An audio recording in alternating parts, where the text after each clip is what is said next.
Muling sasabak sa eleksyon ang magkapatid na Serafica sa Taguig City. Sakaling palari na mailuklok sa pwesto, tututukan nila ang healthcare ng mga taga-Taguig City. Si Almar Forzuelo magbabalita. Nagsimula ng filing ng Certificate of Candidacy para sa darating na midterm election sa buong Pilipinas. Unang araw pa lang ay marami na ang formal na naghain ng kanilang kandidatura. Sa Taguig City, umaga pa lang ay dumating na sa venue ang grupo ni dating Congressman Arnel Serafica para maghain ng kanilang Certificate of Candidacy. Si former Congressman Serafica ay tatakbo bilang alkalde ng Taguig City.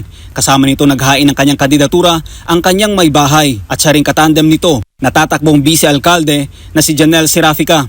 Sa panayam ng SMNI News, sinabi ni Arnel Serafica na kalusugan ng kanyang pangunahing tututukan sakaling palari na manalo bilang mayor ng Taguig City.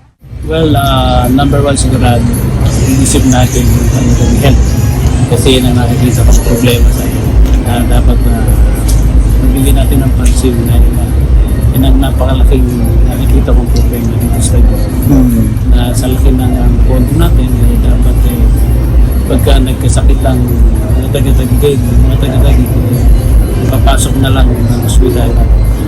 Wala nang hahanapin politiko, papasok at lalabas ng ano ba.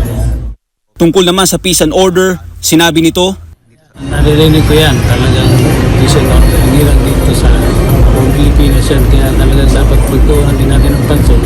Katulad na sinasabi ko, ang importante kasi yung relationship between the LGU o local government sa chief of police. Kasi napaka-importante nun na yung harmony ng inyong samahan para bang magkaibigan.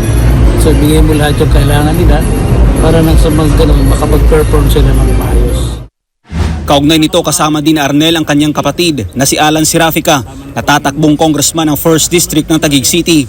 Anya, sakaling palarin ay kanyang isusulong sa Kongreso na magkaroon ng sariling distrito ang mga barangay na dati ay sakop ng Makati City.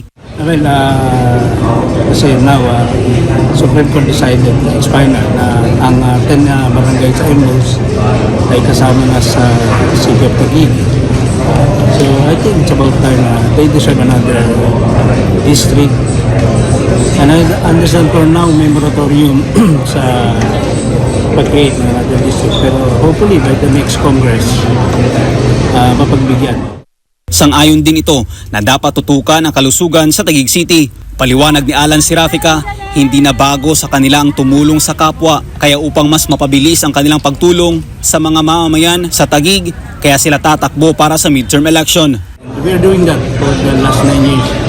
Pumupunta ang mga tao sa aming opisina, pinadala kanila mga reseta, at mismo yung taga-Mercury Drug nandun. At naglalagay tayo ng mga pondo sa Kagabibang Government Hospital para mabilis may bigay. And, wala kami sinasabi kung are you abotante o basta ikaw ay taga-Taguig, taga-Pateros, dapat Sa huli, mensahe nila sa mga taga-Taguig.